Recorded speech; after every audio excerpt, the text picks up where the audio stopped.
Hiya and welcome back to Heroes Advent. The game that teaches us that no matter how hard they try, it'll never truly be enough. It'll never be enough for Dave because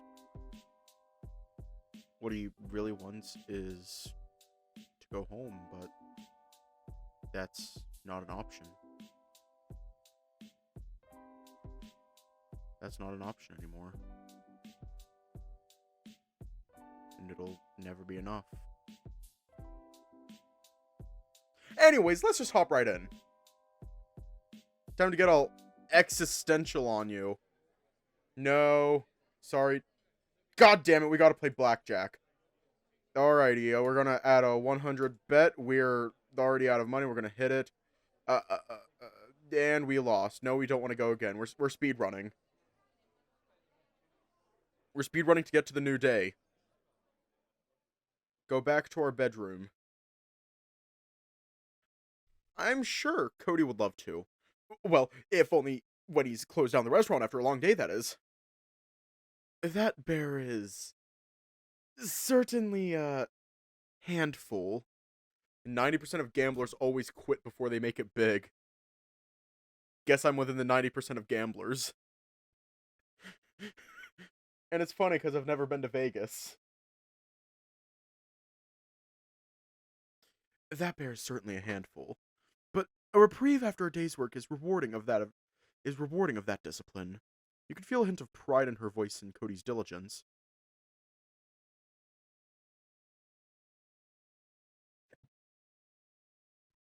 Obviously, we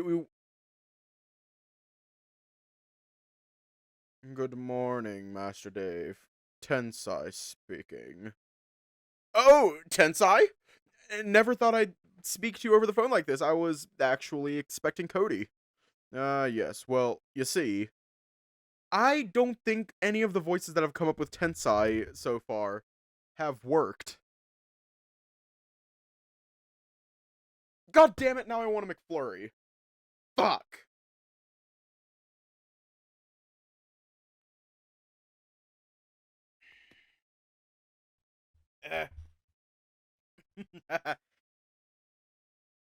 Should I try to give Tensai a new voice?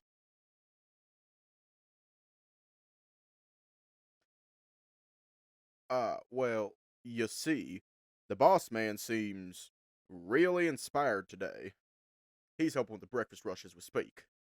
That kind of fits better, I think. I don't really know. Oh, really? Indeed. Even Ash was quite taken aback. But, anywho, Cody asked me to let you know your party will be having breakfast in the canteen. Oh, alright. Thank you, Ten. I'll head down soon. Yeehaw. Thank you, and bon appetit.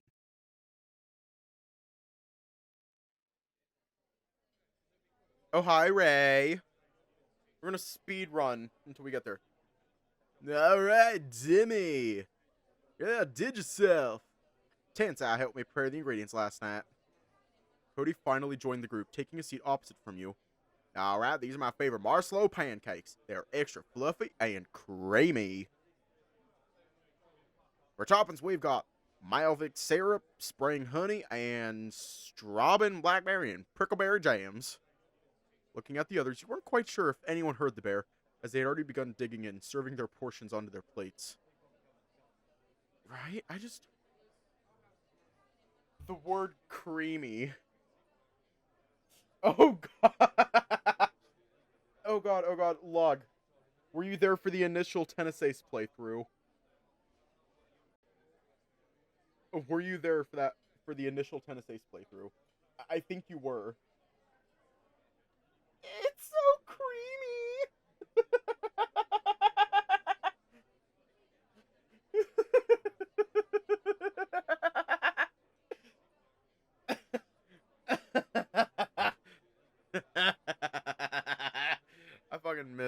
I miss Tennis Ace.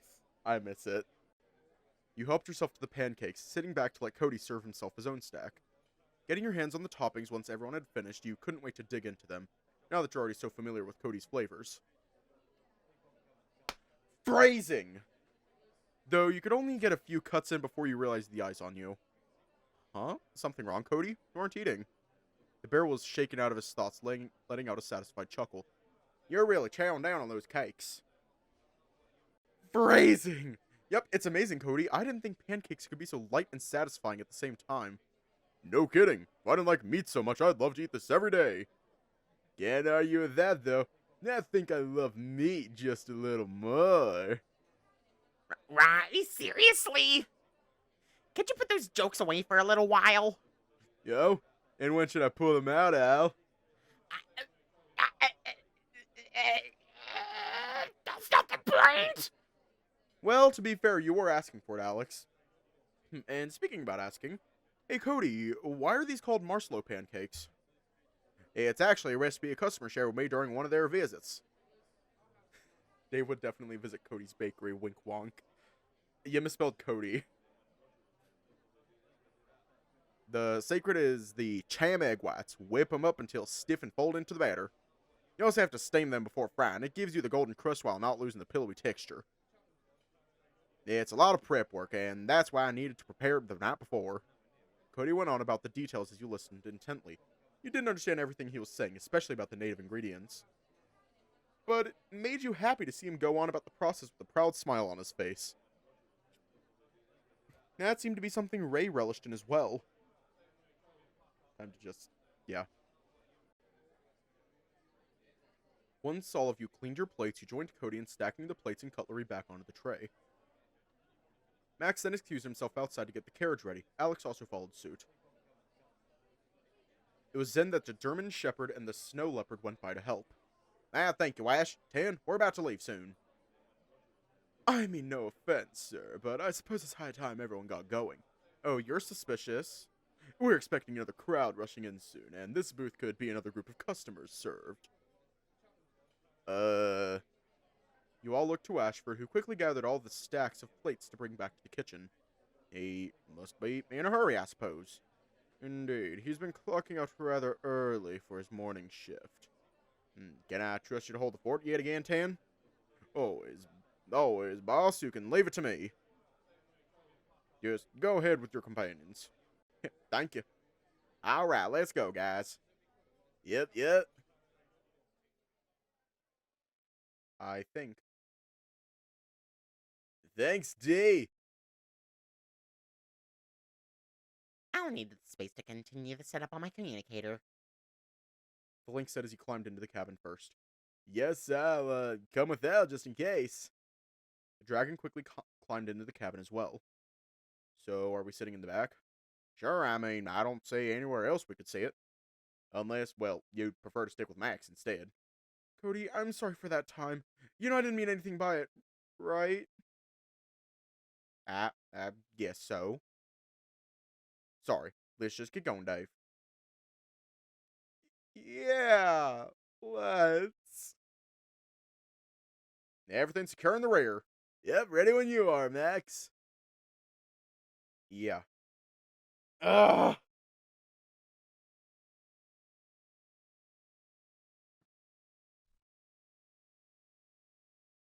Did we piss off Cody? It's been a while since we last did Cody. Don't take that out of context. It's been a while. So did we piss him off? Oh, fuck. There we go. Must have been an hour or so into the ride. The tense atmosphere made it hard to keep track of the time. I know, it's so sad. He looked at Cody as he started humming to himself. The melody felt hypnotic. From behind, you could hear Ray mumbling something. Couldn't quite make out the exact words, but the tempo seemed to match up with Cody's humming. And Alex joined in, mumbling even quieter until Ray, until you heard Max from the front, chanting loud enough for you to hear. Couldn't help but try to match their chorus as the checkpoint slowly came into view over the hill.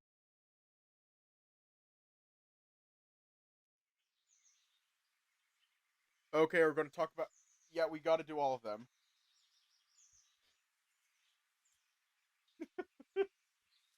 I'm sad.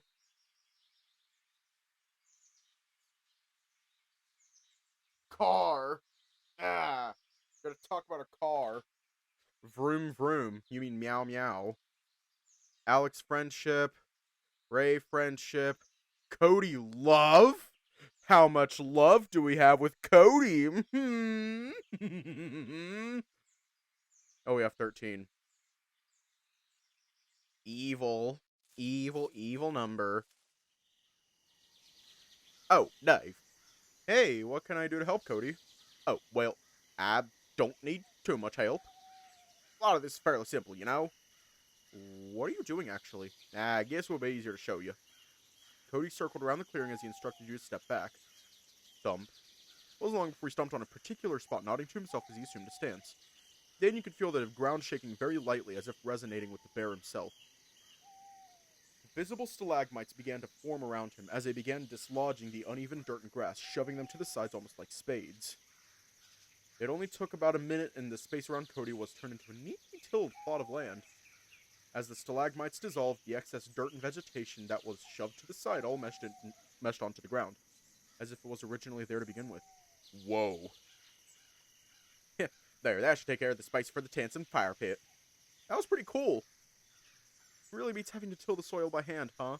Indeed. Oh, right. Dave, over here. Yeah, what do you need? Ooh. Almost without warning, the bear dragged a huge metallic device from the cooking equipment Max placed earlier and passed it over to you. You flinched visibly, though thankfully was still able to withstand the sheer weight of the whole thing. Sheesh! What the heck is this thing? It looks kind of like a shield. Your exams are tomorrow and you're freaking out? Alright, I'm turning on the webcam because we gotta do this. Hang on, let me adjust the thing and hearts out, Raj. Hearts out. Hearts out. Hearts out for Raj. He's got exams. Hearts out for Raj. You can do it! Hearts out for Raj. You can do it. You can get, like Lug said, a bajillion points. I don't think that's how it works. But you can do it. You worked hard for this. What the fuck is that? I don't know. Sheesh, what the heck is this thing? Kind of look like a shield. It's a collapsible cooking pot I bought earlier when I was passing by the market district. I didn't think of how heavy it could be for most people. Still, you seem to be doing just fine, Dave. I'm impressed. Thanks. So, hang on to it for me while I figure out how to set it up properly, would you? Oh, yeah, sure. Just don't take too long, please. Yep, now, let's see. Cody felt along the bottom of the pot for a while before an audible click could be heard, and followed suit were the collapsible legs for the pot to stand on. There, you can place it down now. You almost threw the whole thing onto the ground, though thankfully it seemed as sturdy as it looked. Good, good. Nothing looks broken. Thanks, Dave. You're welcome. You stepped away to catch your breath as Cody set up the rest of the cooking station as well as the fire pit.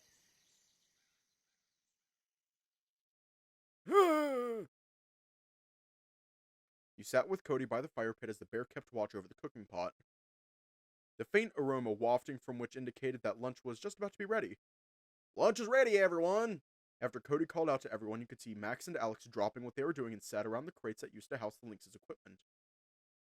Ray also returned after a moment, taking a seat by the pit as Cody began serving everyone lunch. You looked down at the hardwood bowl Cody passed you, and you felt perplexed. Inside seemed to be a goopy, stringy, chunky mass of pale broth. Oh, I forgot, and I'm so sorry. I forgot to add in Dave. Please don't put me in the jar. It smells like sadness. Hi everyone. How was the new VN last time? I miss it. Crying cat face. I feel a bit sad and angry because I just forgot. Hopefully the new VN was longer than I thought. Stream died. So don't worry about it. I forgot to bring up the Dave. Please don't. Thank you, cats. Thank you for having mercy. You poked at it cautiously with your spoon, while Alex seemed to have no problem slurping the bowl dutifully. You could see Max swallowing his trepidation before letting out a long sigh. I definitely didn't miss this part of camping. Don't gotta tell me twice. Sorry guys, since there really aren't any other ways to transport rations long term, well, I have to make do with this. Honestly, it's not so bad as you guys make it out to be. If you close your eyes, you can hardly tell the difference from Cody's usual meals. Alex said nonchalantly, eyes closed as he casually shoved the goopy sludge of a gruel into his mouth.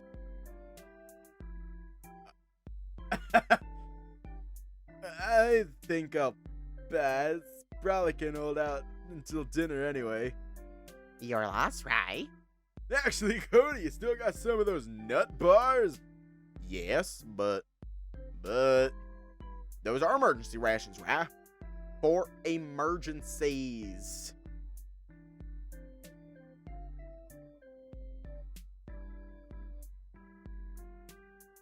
Yeah, well, this is an emergency, Cody.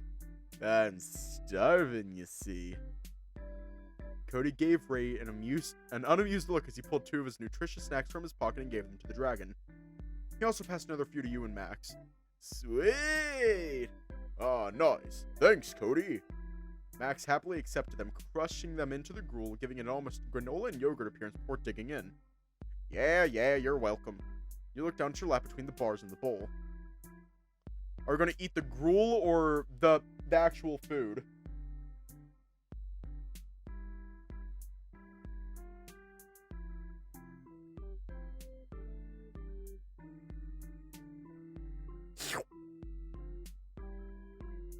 Yay! You decided to set the bars aside for the moment as you took up the bowl while it was still warm. Scooping a serving into your spoon, you couldn't help but fixate on how the whole white glob just jiggled ominously as you brought it to your mouth. You had to hold back your gag reflex as a slimy texture clung to the roof of your mouth, like some kind of demonic peanut butter. You'd have spat it out if it didn't taste fantastic. You took another spoonful after a moment, this time around realizing that it didn't have any particular smell. The taste was somewhere between sweet, savory, and salty. This is actually really good. What is this? It's an instant soup mix that Alex helped me develop. Mineral CX257 is used as a meal preservative for long-distance travels. You sprinkle it over any food to dehydrate it and then stew it to rehydrate. It keeps for days outside of refrigeration. The only issue has been that the texture gets mangled. At least it still tastes the same as the original dish with all these same nutrients. Same great taste, none of the joy. Maybe someday we'll get it right. Until then, you'll just have to make it fresh for us. I guess there's no helping it.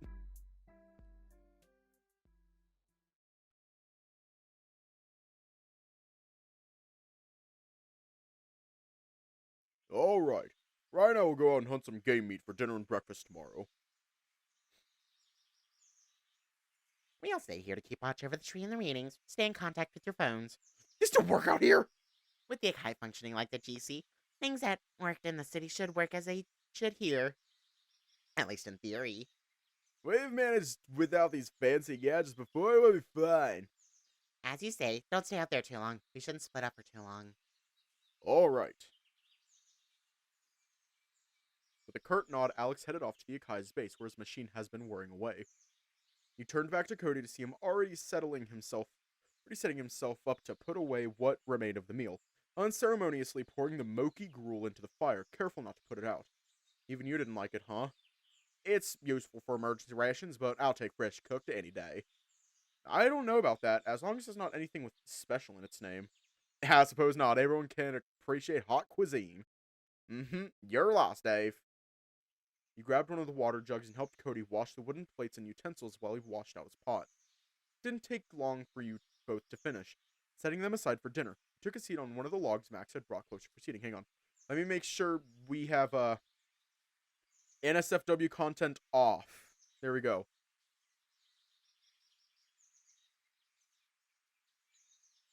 Cody, what are you doing? Cody, however, continued to putter about. grabbing some of the satchels of ingredients he brought with him, pouring out a few woody vegetables and non-perishables. The bear looked like he was already raring to start preparations for dinner. You watched him for a moment, seemingly lost in his work. Even with the bothersome armor on, he seemed no less dexterous than he was in the kitchen. Back in his element, even if the workload was lighter as he only tended to one pot at a time, as opposed to all the burners and counters back at the honeysuckle. Come to think of it, ever since he started helping with the Nether investigation, Cody always seemed most eager to get back to his kitchen at the end of the day. Girl is gonna create the first chicken nugget. Yes! Cody, do us a favor. Make a McDonald's with an ice cream machine that actually works.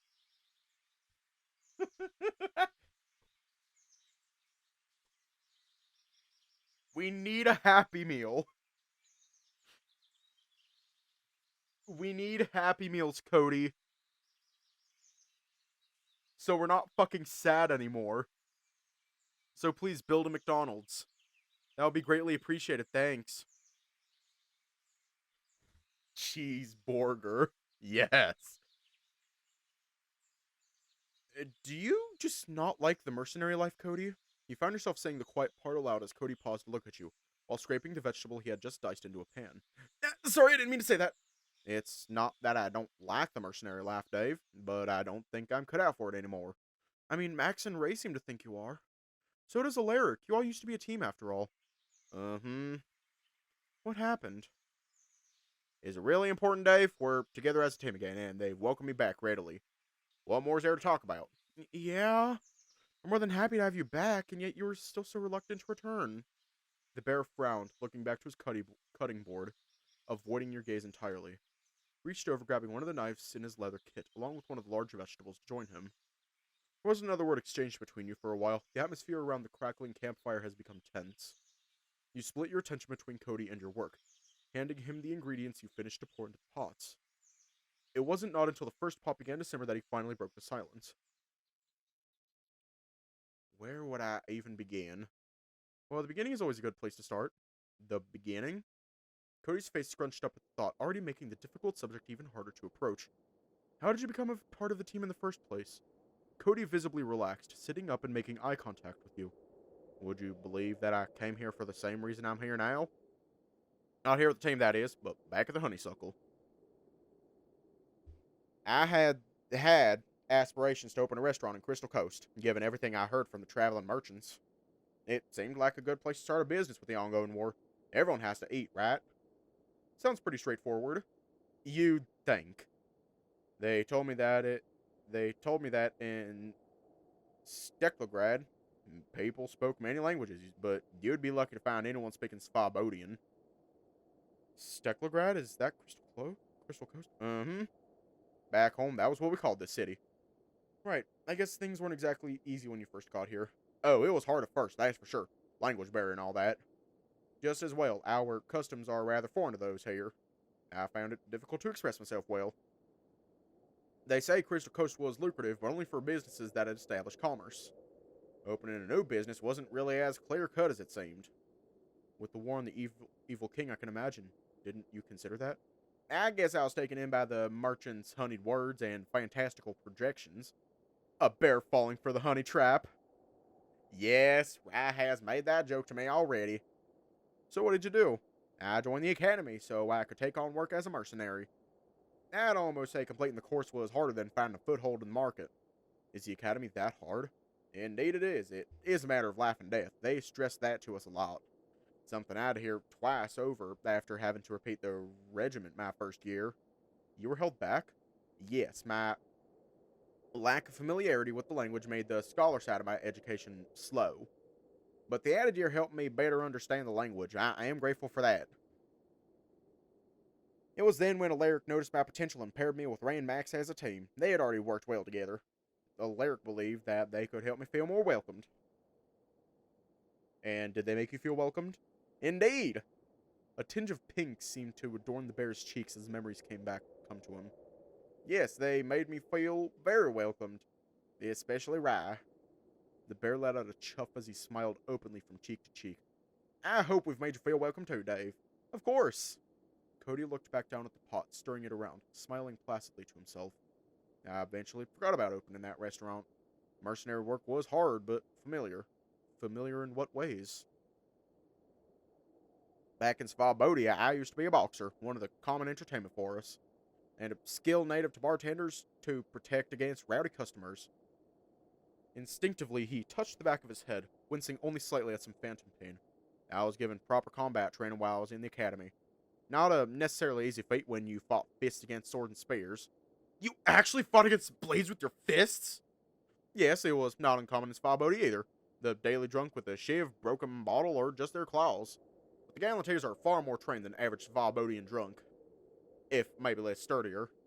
Took some time for the other two to get used to seeing me jump into battle using just my fists. Max always stayed behind with his crossbow while Ryan and I took the front line with daggers. That's dangerous! You're right, it was very reckless to have us both there. I suppose I came to learn that lesson the hard way. Cody, you could say it wasn't any more dangerous than it was in Svabodia. Not many of us could use focus stones, mostly raw strength we've come to rely on. And so magic wasn't a common thing for the working class. When I got my focus gem, well, it took some getting used to my powers. As I imagine you did too when you learned yours.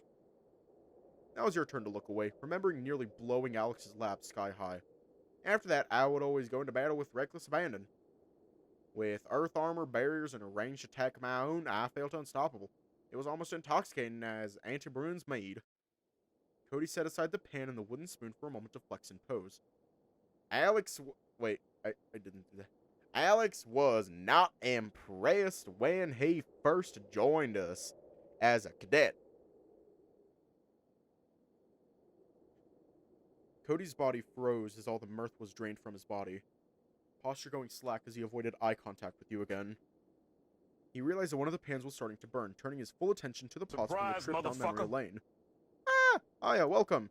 You noticed you only had half a sliced onion in your hands and decided to keep cutting.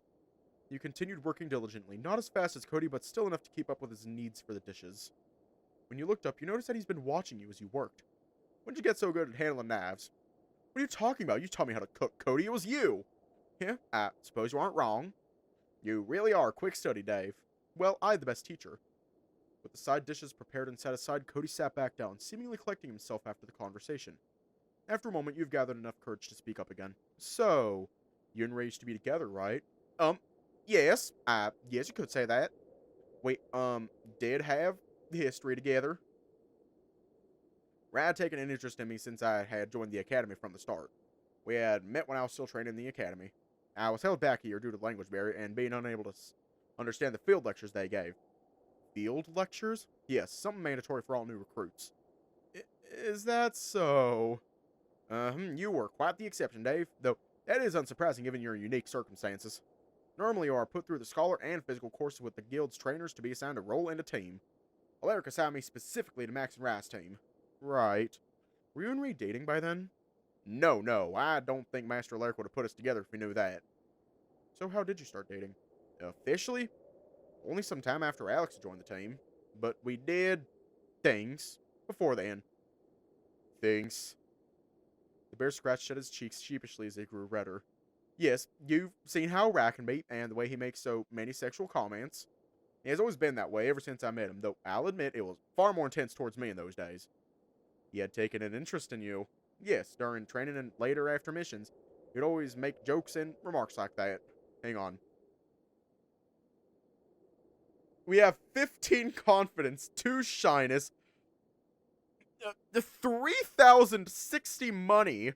Cody is our husbando. Our HP is 10. We're gonna fucking die. We're gonna fucking die.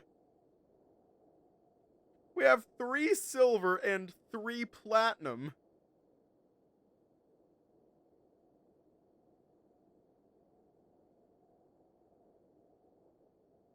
We're gonna die. Yeah, we're gonna die. Hope you know that. We're gonna die. Yeah. I hit L. Fucking. He was utterly relentless. He stopped for a moment to take a shuddering breath. 27 defense, though. Yeah, but we have so fucking low health that we're not a tank. We're not a tank.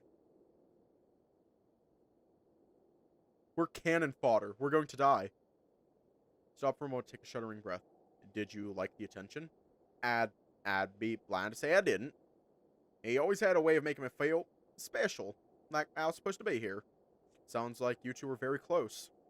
Very close. Extremely close. You miss your Tealer? He was always very open about his intentions with me. Always looking for me after missions, after practice, or stopping by the honeysuckle. Even back then you'd go there, huh? Yes, you know my history with the place well enough by now. In our private quarters, or in a moment to ourselves, he was always affectionate. Despite my appearance, Rao was always eager to bring me to his room, or spend the night in mine. Spending the day in his garden, or walking about the greenhouse at night. And I was always happy to share my hobbies and meals with him. Sharing stories from back home. Even if I didn't get to open that restaurant, someone still appreciated my cooking. Sounded like you two were doing well together. How did it all go wrong? Cody stopped again, directing his attention over the cookery, beginning to take them off the fire as they finished cooking. Cody looked up to you for a moment, catching you almost burning the sauce. Careful, Dave. Campfires aren't as reliable as kitchen burners. He gingerly took the saucepan from your hands, stirring quickly to prevent it from burning towards the bottom. You give him a look of concern as his own expression sulked, knowing you've caught on to his stalling. Wordlessly, he kept stirring until the sauce seemed ready, before storing them away with everything else.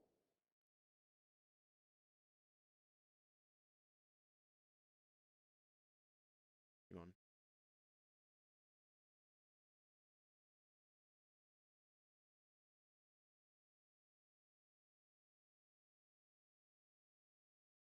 It's time to drink water. It's time to drink water. That could not have been timed It's time to drink perfectly. water. Oh my god. It's Oh time to drink my water. god. Oh my god. That was perfect. That was perfect timing, Maestro. That was perfect the round of applause. Round of applause.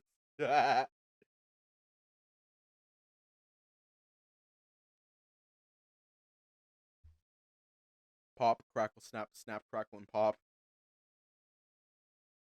You're left with the crackling of the fire as the only sound between you as you finished preparing the cold sides. His movements were becoming far more agitated, alternating between squaring his shoulders and slumping with heavy sighs. He looked to you warily, searching your features for judgment of all that you've heard. You gave a firm nod, letting him know you're listening. Go ahead, Cody.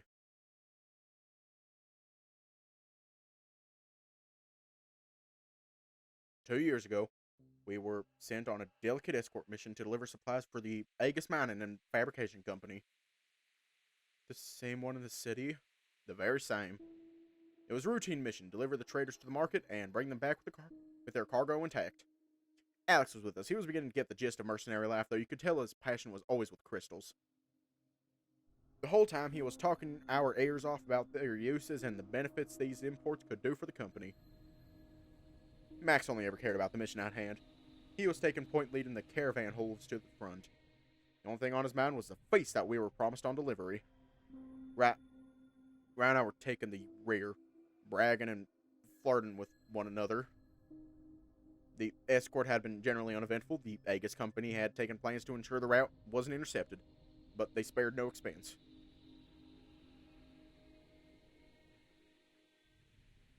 Not that it did us any good in the end. What do you mean in the end? It was my fault, Dave. I'm the reason the team disbanded. Because of my mistake. Alex's parents are dead. That's not true. You can't take the blame for a mission gone wrong. Cody paused, gauging your expression before proceeding. His nose wrinkled as if a smell most foul had infected the camp. One could consider it a betrayal most foul. What? There's still time to change your mind, Dave. If you don't want to see me as a killer, I really am. Cody, you need to snap out of it. You're not making any sense. What do you mean, killer? What happened? We passed the crossroads to fire ends along the Venezia main road. The sun had just turned orange, signaling twilight on the horizon. Max had hailed us to stop and set up camp. We were in the middle of discussing the best place for encampment when it happened. Against the light of the fading sun, 3 creatures were upon us. They moved with such speed for their lumbering sizes that we acted at once. Max fired at them with his crossbow, scattering their formation, keeping the whole from being startled. Alex was taken aback and stumbled with his electric field. It didn't give Rye enough time to get into position. The beasts flanked either side of the wagons, deformed carcasses that reeked of nether, bodies coated in chitinous black crystals upon sullen bodies and rotting flesh. They were nothing like what the slime creature we fought on the day of the festival. Perhaps we would have stood a chance if they were. They had immediately targeted the cargo, toppling the weapons and devouring the crystals within. Our interests were in protecting the Aegis leaders, Alex's parents. We engaged them as we would any other threat, aware of the potential corruptive nature of their fangs and claws.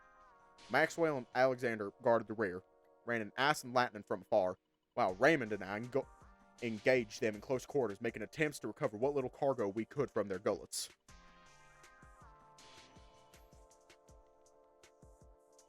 I don't know how we had keyed in on those first 3 that we couldn't tell them apart from the others that joined the fray amid the chaos. Cody paused to take another gulp of water, his breathing becoming ragged as his tail wore on. It was Lady Aegis who would unfortunately make this realization first. She was not a fighter, much like Alex's lab assistant. She was more adept with handling crystal structures. She could assist in maintaining the stability of everyone's focus gems under the extensive use we put them through. It was this level of concentration that prevented her from noticing the creature behind her open its gaping mouth, ensnaring her arm and pulling her off the carriage. Lord Peritus was the second to fall, attempting to save his wife. 2 more of those beasts had ambushed him, tearing into his flesh. Alex's yells so much sound like those of his father. At that point, the carriage was lost. Max pulled away, crying Alex, still trying to get his focus gem to work as Rye set the carriage ablaze with the wretches still on it. I don't remember much after that. Even reliving those memories for the past years remains hazy. Rye and I put up barriers of stone and flame, left in a standoff between them, 2 beasts for each of us, and Alex unable to fight. One of them managed to get through our bulwarks, and it targeted Alex. It happened in a flash. Rye was upon the beast, obscene maw held shut by both daggers, and after that, all I could see was red. I pounded the beast to a pulp. Whatever its hide was made of, it didn't break, but I could feel its innards crack under the weight of my fists. And I just kept going. The next thing I knew, Maxwell had thrown me to the ground, crossbow trained on me. The bellows and wails of Alex pulling desperately away from Rye.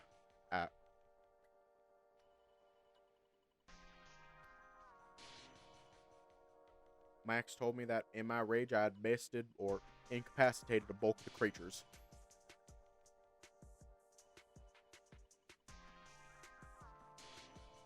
The rest picked off by them or retreated with what little of the gems they got away with.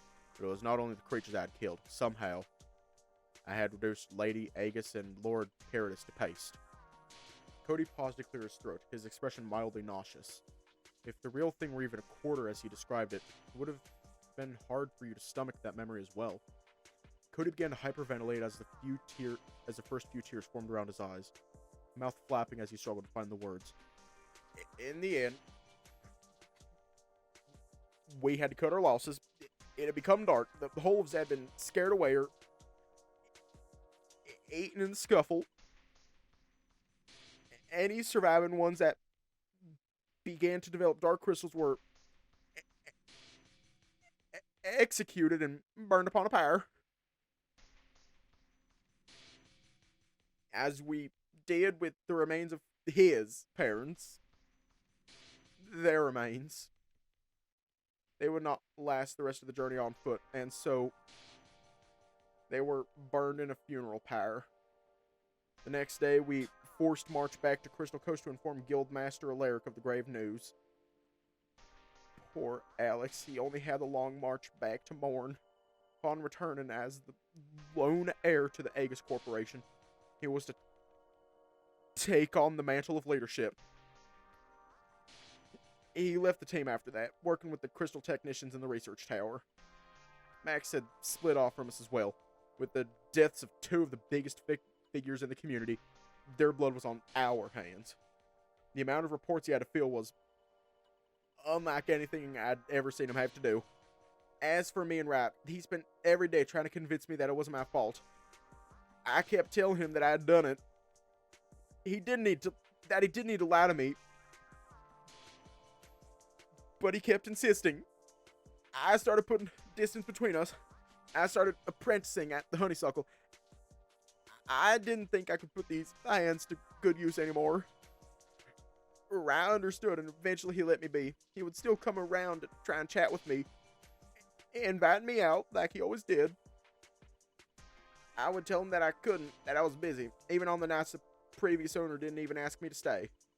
During that time, I heard he was spending time with Alex. By that point, he had taken to him. Not in the same way as he did others.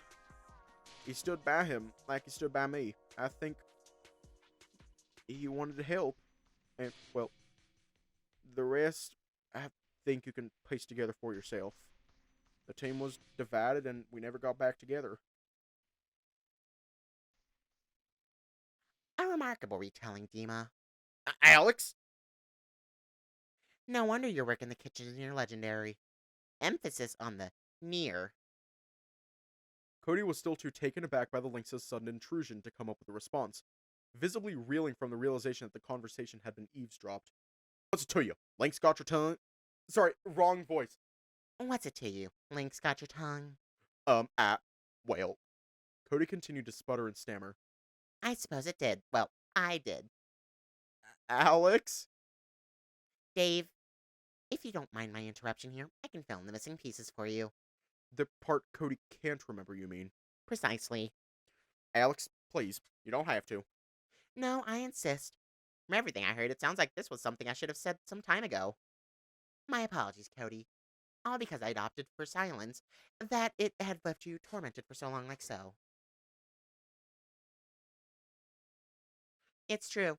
I had frozen up by that time. I couldn't concentrate enough to use my Fokey to cast my magic. It was Rye that had saved my life in that moment, and Cody finishing it off. I was too scared to move in that moment. Even in the most brainless combat maneuvers, I had never witnessed Cody so fierce. He tore through his own stone barriers.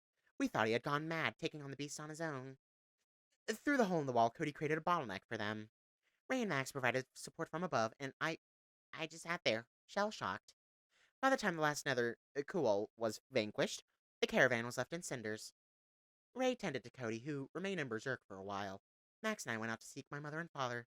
They were still alive, if barely. I ran in without thinking. I was just relieved to see them still alive. And that's when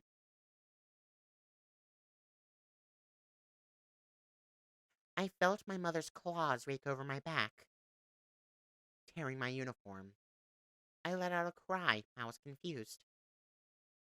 I heard Ray call out my name, and then Cody pushed past me and attacked my mother. Alex? Please! Not a word, Dimitri! Had it not been you, it would have had to have been one of us. What do you mean? The reason my mother attacked me was because she had become overtaken by corruption. We still don't know what causes corruption after doing battle with the Nether Beast, nor if any remedy can be made for it. All we know is that the GC neutralizes its spread. The bite my mother sustained in her arm had contaminated her. The bite visibly bruised and showing signs of MRD, mutant resonance degradation. I don't like the sound of that. It's a lot more painful than it sounds, believe you me. Indeed it is. You know about this too, Cody? Yes, it was part of the Academy seminars. The simplest way to put it is a type of poison. A fast-acting poison in layman's terms. All magic is through resonance. Typically, our natural resonance can affect the elements of nature, but we cannot affect elements that are not of our resonant frequency. Which is why your ability to resonate with others, despite your native element, is so fascinating.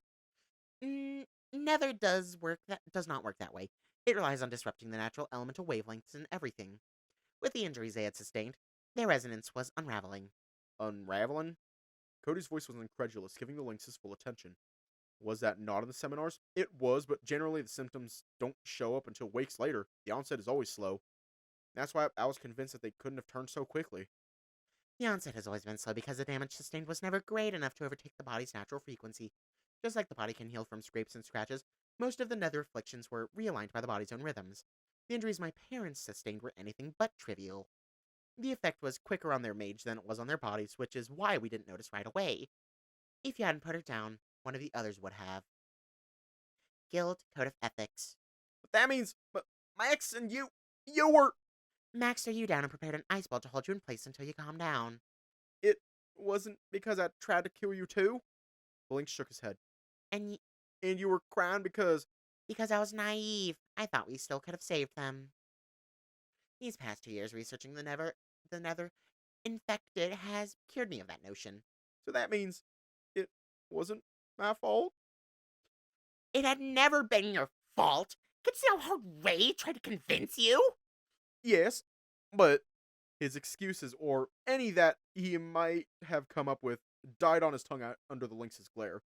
Then, Alex, you don't blame me for their deaths? Maker's mercy, you dumb bear! I never implied any of that to begin with! And Rat? Nuh-uh. I'm not speaking for him. You can ask him yourself. I can't believe it was that simple, and yet you two are so stupid!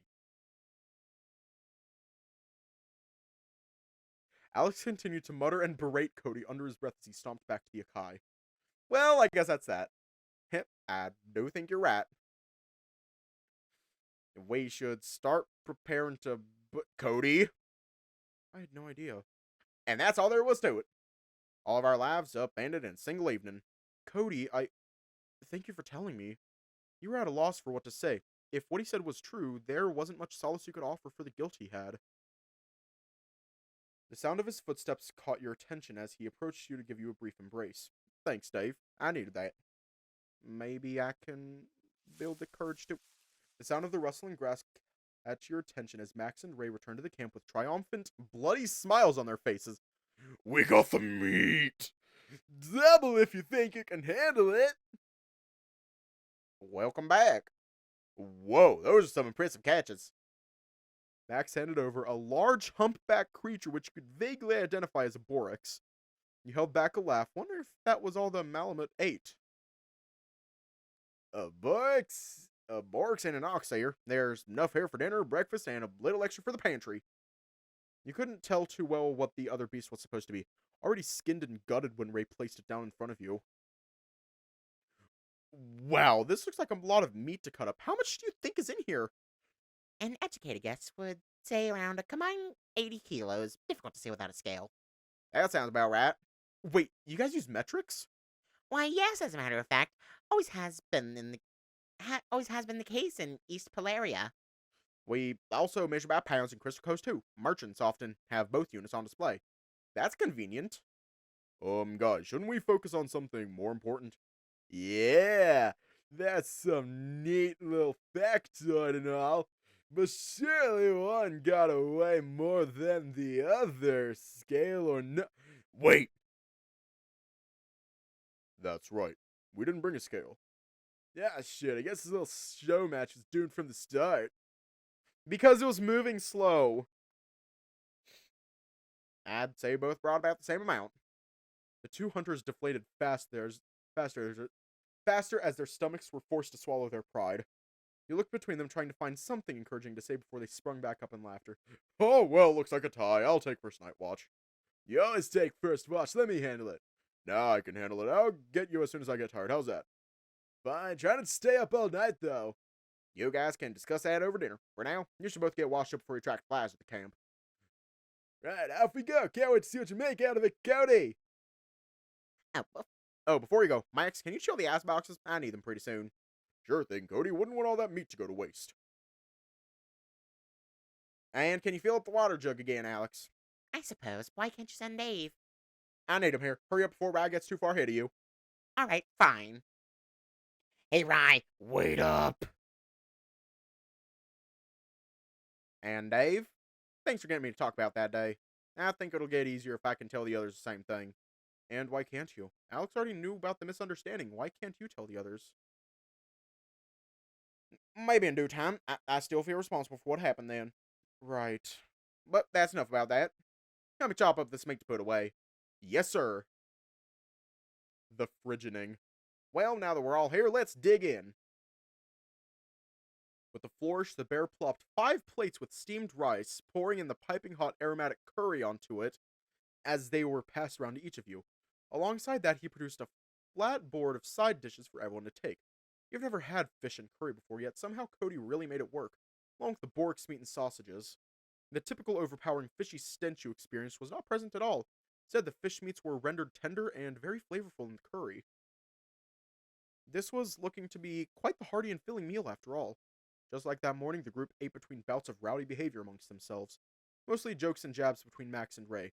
Then came the occasional flustered quips from Alex and Cody offering everyone more food. Cody seemed in high spirits for the rest of the night, eating and making merry with Ray and Max. The three displayed a dynamic you'd only caught glimpses of before, the bear carrying himself with mirth as the three caroused. Alex only watched on from the side, somewhat wistful at their camaraderie, nonetheless happy to see them enjoying themselves again. For your part, Cody and Ray would always try to pull you into the conversation before devolving into familiar bickering among friends. You could feel a blush spreading over your face as you drink in their intoxicating positivity.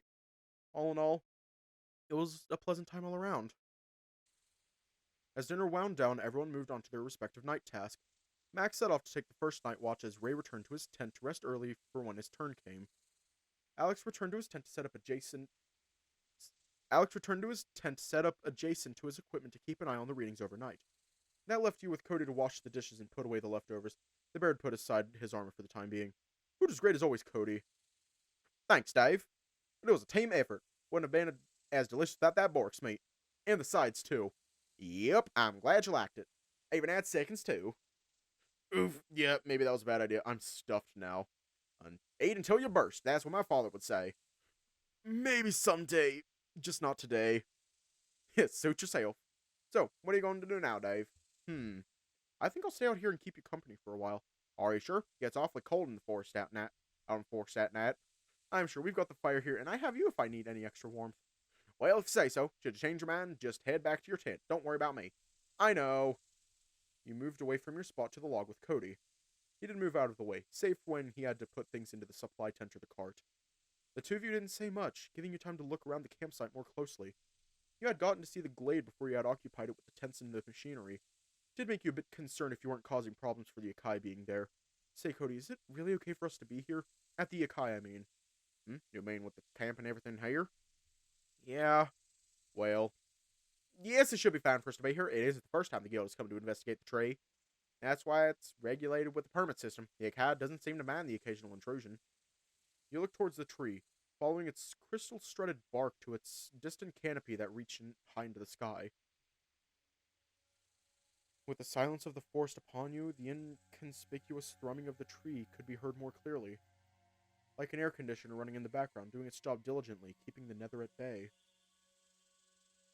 Seeing the familiar shimmering shield beyond its evergreen bows, it quite reminded you of the fractured shield that held above the city.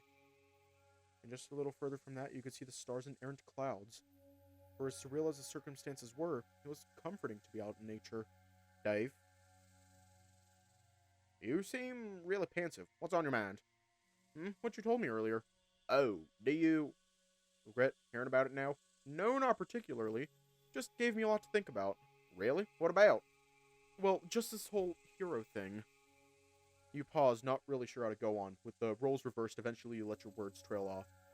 Cody's weight sank the log slightly as he sat beside you.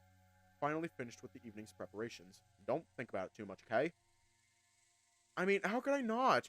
The stakes have been so low thanks to the Guardian Crystal and the Yakai keeping the worst of what's out there at bay. Linus, that nether slug, was less of a threat than I realized. That was just a crack in the barrier. If all that is out there, can I really make a difference? Can I really be the hero? Won't he be the guy everything hinges on? Listen, Dave, I can't answer any of that for you. I don't think any of us can. What I can say is this. You can count on us to help you find out. Hero or maybe something more? We'll help you figure out your purpose here, Dave. He pulled you in for a hug. You caught the faint smell of ash on his shirt mixed with his scent as he pressed you closer to him. Thanks, Cody. Nah, I should be the one thanking you. It could go both ways. Cody only exhaled quietly. choosing not to retort as you remained in his embrace. His warm body, the pop and crackling of the fire a short distance away, lulled you into sleep. You listened to Cody's gentle breathing as your eyes fluttered and closed, only to be interrupted when he finally spoke up. Nodding off, Dave? Don't you think you should go lay down in your tent? You buried your face in the crook of his neck, leaning into his arm draped over you even more. Nah, you're a good enough bed. Alright. You can stay a little bit longer. Yes! Yes!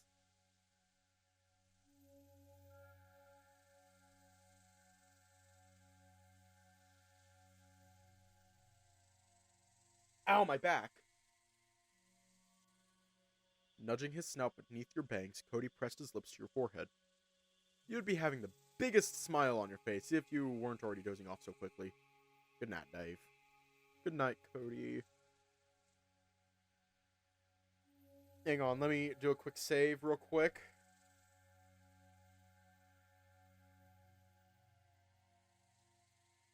Oh my god! Oh my god! That is so fucking cute. That is so fucking... Oh wait, we gotta do the thing. Yeah, we gotta do the thing.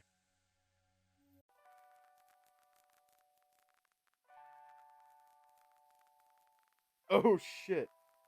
I couldn't hear it. Anyways, I gotta be quick before the ad, so... Stay safe, have a good night. And I will see you all tomorrow.